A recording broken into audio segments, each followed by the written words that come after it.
Hi everyone, welcome back. Today we're going to dive into one of those topics that's not only important for exams, but also something you'll definitely encounter in real-world nursing practice: deep vein thrombosis, or DVT.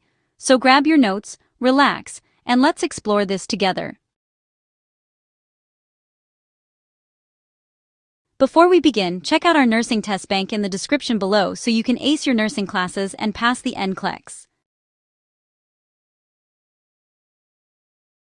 Let's start with what exactly a deep vein thrombosis is. Imagine the veins in your body as highways carrying blood back to your heart.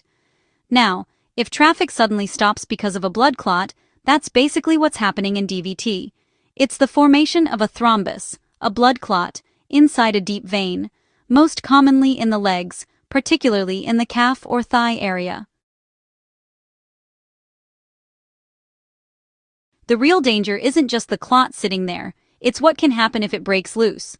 That clot could travel through the bloodstream and lodge in the lungs, causing a pulmonary embolism, which can be life-threatening. So as nurses, early detection and prevention are absolutely critical. Now let's talk about what puts people at risk. Those contributing factors. One of the easiest ways to remember the main causes is Virchow's triad. If you haven't heard of it yet, make a note. It's a key concept. Virchow's triad includes venous stasis, vessel wall injury, and hypercoagulability. Venous stasis basically means sluggish blood flow.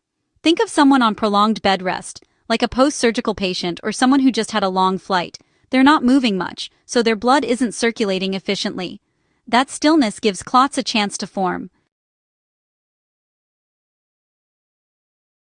Next up, vessel wall injury. This can happen after trauma, surgery, or even IV therapy. When the vein's inner lining is damaged, it triggers the clotting cascade as the body tries to repair it. And finally, hypercoagulability. This means the blood is more prone to clotting than usual.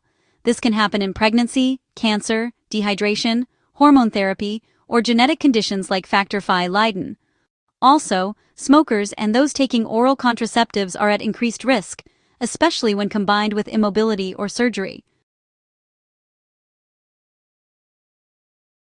Now that we know what causes it, let's talk about what it actually looks like.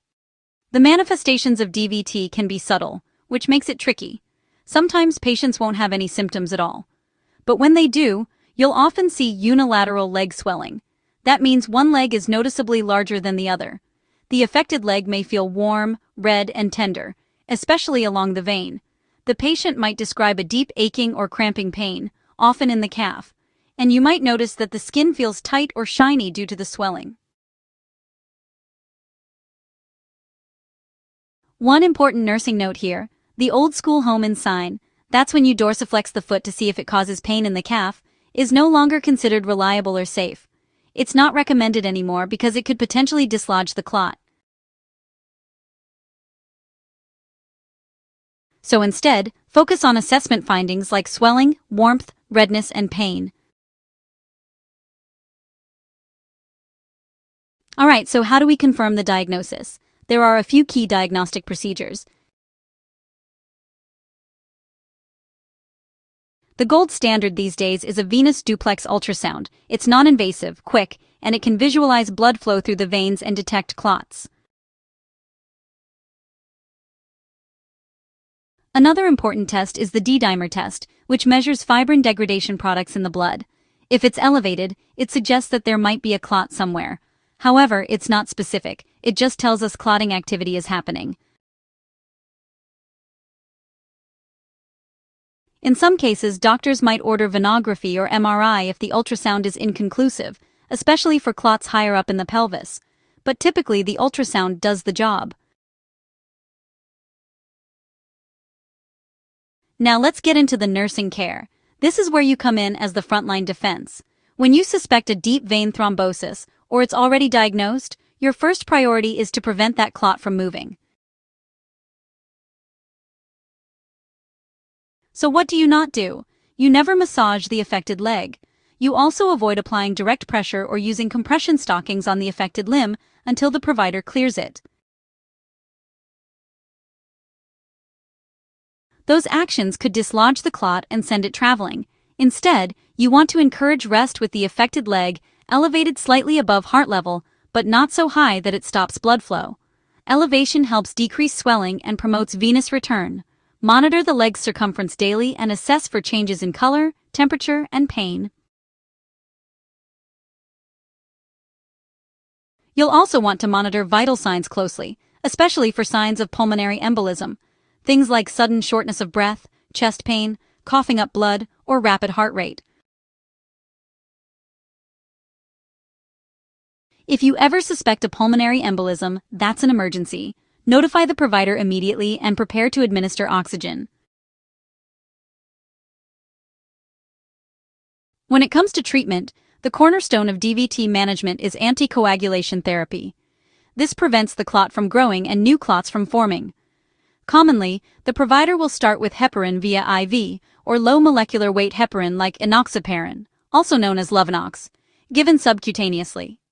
Once the patient is stable, they may transition to warfarin or Coumadin, or direct oral anticoagulants like apixaban or rivaroxaban. As a nurse, you'll need to monitor PT-INR levels for warfarin, keeping the INR between about 2 and 3 for therapeutic range. For heparin, you'll monitor the APTT. Also remember that the antidotes are protamine sulfate for heparin and vitamin K for warfarin. Always double-check with another nurse before administering anticoagulants. These are high-alert medications. For severe cases, if the clot is large or causing serious obstruction, the provider might use thrombolytic therapy. These are clot-busting drugs like alteplase. These carry bleeding risks, so patients are monitored closely in critical care settings. Sometimes, if anticoagulation isn't an option, say, due to a bleeding disorder, an inferior vena cava, or IVC, filter can be inserted to trap clots before they reach the lungs. Now let's talk about what we should teach our patients, because education plays a huge role in preventing recurrence. Encourage them to avoid prolonged immobility. That means frequent walking, leg exercises, and, avoiding crossing the legs when sitting. If they're traveling or on bed rest, remind them to flex and extend their ankles every few minutes to promote blood flow.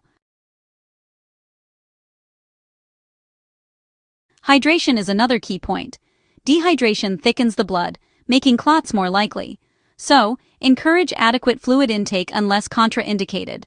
For patients on warfarin, teach them to maintain a consistent intake of vitamin K, found in foods like leafy greens.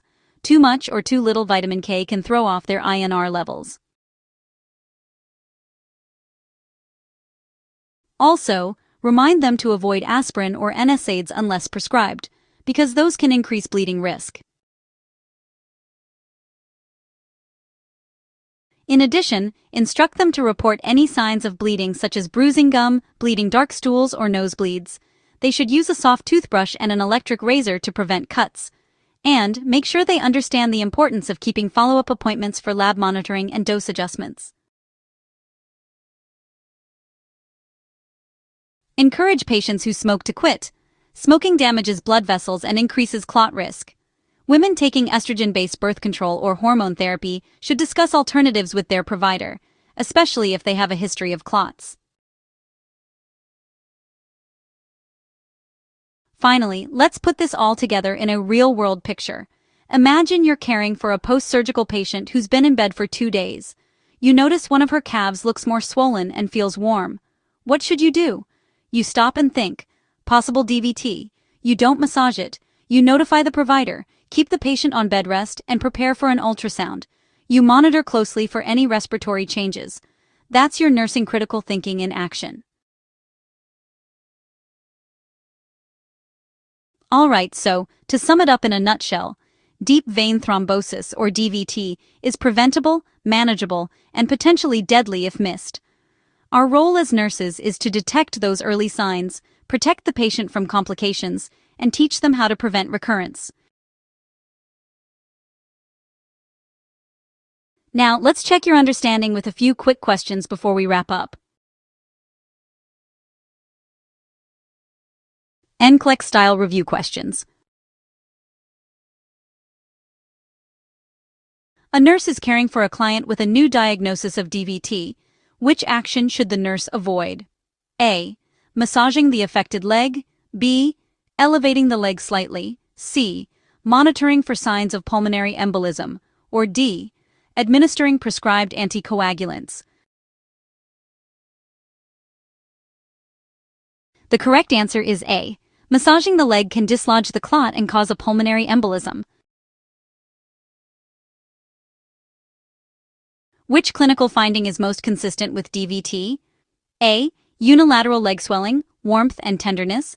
B. Cool, pale leg with absent pulse. C. Bilateral ankle edema and clear lungs. Or D. Shortness of breath with chest pain. The correct answer is A.